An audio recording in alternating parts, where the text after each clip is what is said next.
from there, what was your next kind of project that you kind of jumped onto that was like DC or Marvel, or were you doing? The next thing that I immediately did was I did an issue of Cobalt for Milestone. Okay. And how that came about was I actually met Dennis Cowan. I bumped into Dennis Cowan. I had just happened to be,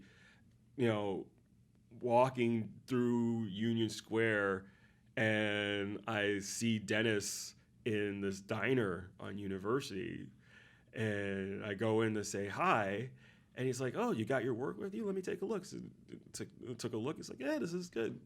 Come up to the office." So I go to the office, and they give me this issue of Cobalt, but at the same time, I was trying to get commercial work, so I was working on some game art for a Gargoyles board game based on the Disney cartoon. Yeah. And,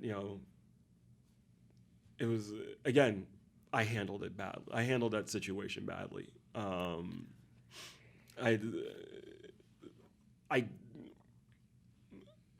did not have not having the experience of being able to do the best work that I could under those constraints. I don't feel like I did the best work that I could have done at that point. But it's a learning process. It is a learning process. You have to forget yourself. It's really interesting for me to see and go back and look at how their career started and how they evolve as an artist, because I think every artist and even writers, everyone goes through that. Right. It's one of the processes in what we do. Oh no, absolutely. It's easy for me to look back on it now and say, I let my ego and my arrogance take over. But you also kind of have to forgive yourself at the same time, because I was 22. Like, I didn't know any better. I was a dumb kid. If I had been 32-year-old Jamal with that attitude, I would have slapped myself upside the head. But 22-year-old Jamal, it's a live and learn sort of thing. So so I did the issue of Cobalt.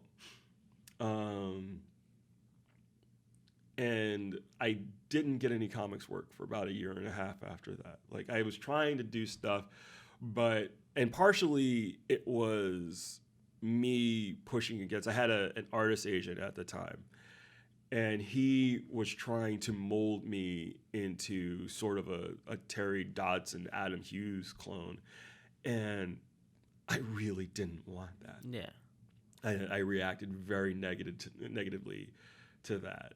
And then, I was working full-time doing marketing. I was working at a publisher doing marketing.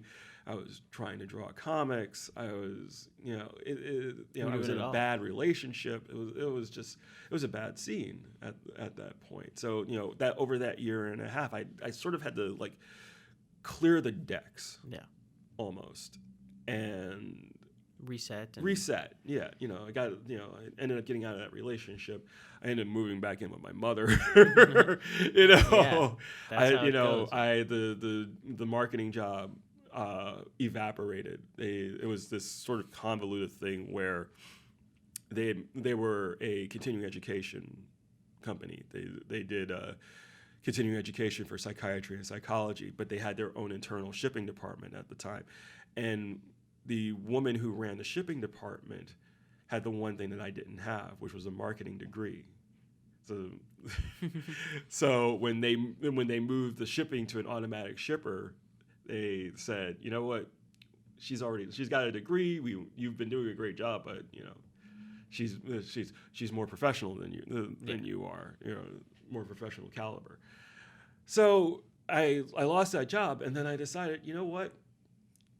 I'm just going to do comics. I'm just going to find a way to do comics. So You said no matter what, I'm doing no matter what. So what I did was, this was 2005. So I went and got a job. I had previously worked at Jim Hanley's Universe when I was younger. When I was for the people that don't know, Jim Hanley's Universe is a comic book shop that's world famous. Yeah. Even in LA, they would talk about Jim Hanley's Universe. So I had worked for Jim Hanley's Universe previously.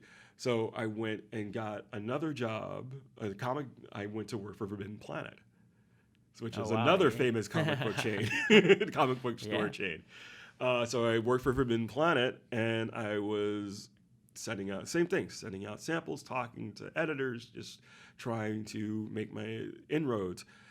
And what had happened was I went to a convention in Philadelphia, and that's where I met Billy Tucci. So I showed Billy my stuff, and he hired me almost immediately on the spot. So I started working for him for about a year. So that was 2005 into 2006. What were you working with him on? I did a fill-in issue of She for She #8. Then I did a Tomoe Witchblade crossover, a 48-page crossover that I co-wrote with Peter Gutierrez and did all the penciling on. So it was, my first, image work, quote unquote. And then I also did a Daredevil She crossover for Marvel, the first of 2 issues. Billy did the second issue. And then I did a Grifter She, part of a Grifter She. Wildstorm. Yeah. So over the course of that year, and then I was doing, I was running errands, and I was working out of Billy's studio, and I was doing all this, and we'd go on road trips together and conventions and just all this other stuff. I mean, this was at the midst of the whole bag girl craze when money was everywhere. Yep, this was the height of the 90s then, right? No, this is 2004. Wow. Wait, no, that's not right. I was like, the bad girl craze was... The bad girls... No, you're right. You know what? That is 94. That is 94. Oh, my God. I've got con brain. You've been doing it for 27 years. Yeah, so I know.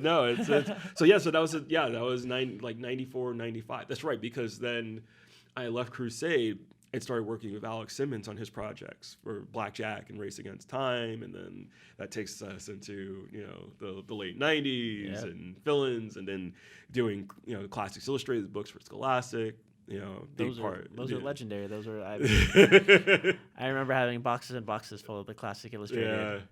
Yeah, that was an interesting experience because what Fred Van Lente, Ryan Dunleavy, Steve Ellis, and I, along with several other people, had put together a production company, and that was our project. So we were doing that.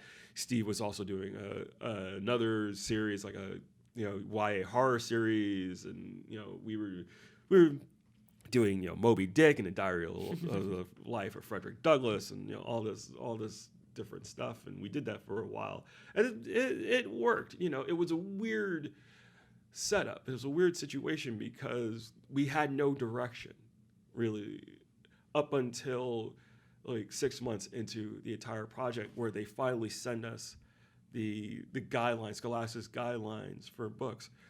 And it was, again, I'm dating myself, just massive, like almost 100-page facts. Wow. Facts, first of all. Yes, facts, yes. On thermal paper. So we're going through this whole thing, and according to their own guidelines, we should not have been working on any of the stuff that we were doing. You're like, why did you guys send us to this day one? Yeah, exactly. It's just like, really? Now? Like, this far into it? Okay, we can't really change course, so...